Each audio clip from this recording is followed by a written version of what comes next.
Hi friends, நம்மள்ட்ட எல்லாத்தையுமே ஒரு நல்ல பழக்கம் ஒன்று இருக்குது. பக்கத்து வீட்டில் என்ன நடக்குது, பக்கத்து ஊரில் என்ன நடக்குது, பக்கத்து நாட்டில் என்ன நடக்குது, இந்த உலகத்தில் என்ன நடக்குது.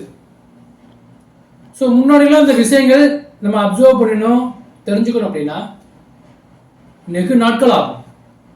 எத்தனை வருஷம்னு சொல்ல முடியாது. ஒரு நியூஸ் பேப்பர் பார்த்து படிக்கிறதுனா கூட அந்த நியூஸ் பேப்பருக்காண்டி வெயிட் பண்ணிக்கிட்டே இருக்கணும்.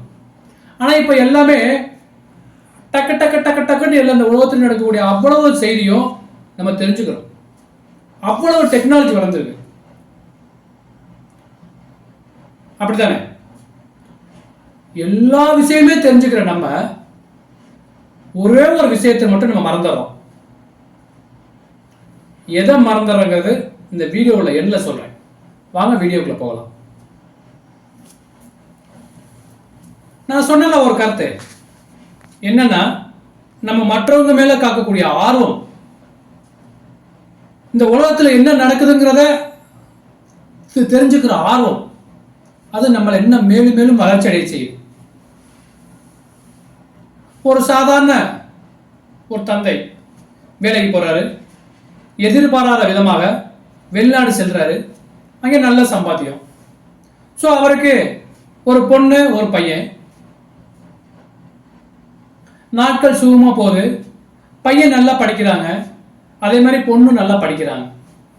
அவர் என்ன நினைக்கிறாரு, அதாவது பையன் இப்படியே இருந்தா பத்தாது, அவனை நம்ம தான் நல்லா சம்பாதிக்கிறோம்ல, நம்ம நல்ல ஒரு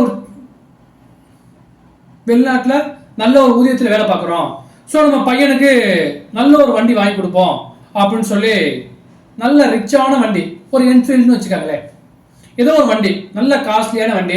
ஆனால் அந்த பையனுக்கு 17 வயசு, ஒரு வண்டி ஓட்டக்கூடிய 18 வயசு கூட நிறையல.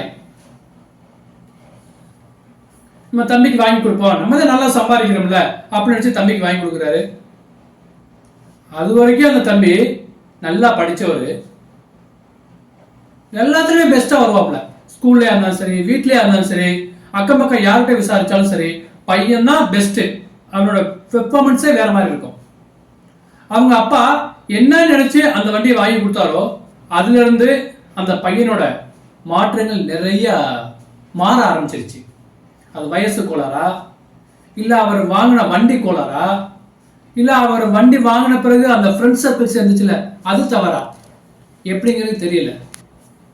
ஆனா அவங்க அப்பா என்ன நினைச்சு வாங்கி கொடுத்தாரோ, பையனை அடுத்தடுத்த லெவலுக்கு முன்னுக்கு கொண்டு வரணும், ஓட்டிக்கிட்டோம், ஓட்டி கத்துக்கிறது நல்லது தானே, நம்ம தம்பி நல்ல ஃபேமஸ் ஆகட்டும்னு சொல்லி வாங்கி கொடுத்தவரு, வண்டி வாங்கி கொடுத்த பிறகு அவரோட பிஹேவியர் எல்லாமே மாறிடுச்சு. சரி, இங்கதான் இப்படின்னா, சரி பொண்ணு காலேஜ் போறாங்க, காலேஜ் படிக்க வைக்கணும் அப்படின்னு சொல்லி ரொம்ப ஆர்வமா அந்த பொண்ணு நல்லா படிப்பாங்க, +2 வரைக்கும் நல்ல மார்க் எடுத்தாங்க. அப்போ அவர் என்ன பண்ணாரு, இது இப்படியே விட்டா பத்தாது, அந்த பொண்ணுக்கு இன்னும் நம்ம ஒரு ஆண்ட்ராய்டு மொபைல், நல்ல காஸ்ட்லியான மொபைல் நல்லா வாங்கி கொடுப்போம் அப்படின்னு சொல்லி நல்ல ஃபாரின்ல ஒரு மொபைல் வாங்கி பொண்ணுக்கு அனுப்பிடுறாரு. சரி, பொண்ணு காலேஜ் நல்லா போகுது வருது, சந்தோஷமா இருக்கு. ஆனா அது வரைக்கும் நல்லா படிச்ச பொண்ணு, குடும்பத்தின் மேல நல்லா அக்கறையா எடுத்துக்கிற பொண்ணு, அப்படிலாம் இருந்த பொண்ணு மொபைல் எப்போ கைக்கு வந்துச்சோ அதுல என்ன நினைச்சு வாங்கி கொடுத்தாருன்னா, இந்த உலகத்துல என்னென்ன விஷயங்கள் நிறைய தெரிஞ்சுக்கிட்டோம் அப்படின்னு நினைச்சு வாங்கி கொடுத்தாரு. ஆனா அவங்க என்ன பண்ணாங்க, அதை ஒரு ஃபேஸ்புக்கோ முகநூல் நண்பர்கள் நிறைய கிடைக்க ஆரம்பிச்சிட்டாங்க. அப்படியே அது மாதிரியே ஒரு ஆண் நண்பர்கள் பழக பழக அப்படியே காதலிச்சு கல்யாணம் பண்ணி போயிட்டாங்க. ஸோ நம்ம எல்லாரும் செய்யக்கூடிய ஒரு தப்பு, வெளி உலகம் நல்லா தெரிஞ்சுக்கிட்டோம், நல்லா வளரணும், நிறைய நாலேஜ் வளர்த்துக்கிட்டோம் அப்படின்னு சொல்லி அவங்களுக்கு, அதாவது குழந்தைகளுக்கு செய்யக்கூடிய சின்ன சின்ன காரியங்கள்லாம் நல்லா பார்த்து பார்த்து செய்கிறோம். ஆனால் பக்கத்தில் நடக்கிற விஷயம், உள்ள என்ன நடக்குதுங்கிறத நம்ம எதுவுமே கண்டுக்காம விட்டுறோம். அதனுடைய விளைவு தான் இது. ஓகேவா? உங்களுக்கு புரியுன்னு நம்புறேன். ஸோ இனிமேல் அதுக்கு தகுந்த மாதிரி மாற்றிக்காங்க. நம்மளோட வாழ்க்கையில் எந்த திசையை நோக்கி போகுது, நம்ம பக்கத்தில் இருக்கிற குழந்தைங்களை கண்ணும் கருத்துமா பார்த்துக்காங்க. அவங்க சின்ன பிள்ளைங்க விளையாடத்தான் செய்வாங்க, ஓடத்தான் செய்வாங்க, சின்ன சின்ன தவறுகள் வரத்தான் செய்யும். அந்த தவறுகளை கண்டிச்சு அன்றாடம் என்ன பண்றாங்க, பையன் என்ன பண்றாங்க, பொண்ணு என்ன பண்றாங்க, இப்படிங்கிறத நம்ம அடிக்கடி மானிட்டர் பண்ணிக்கிட்டே இருக்கணும். கொஞ்ச நாளைக்கு மானிட்டர் பண்ணுறது தப்புன்னு சொல்ல வரல, அதை ஒரு அளவோடு நம்ம இருந்துக்கணும். அப்படி இருந்தால் பெற்றோர்களுக்கும் பெருமை, குழந்தைகளுக்கும் பெருமை.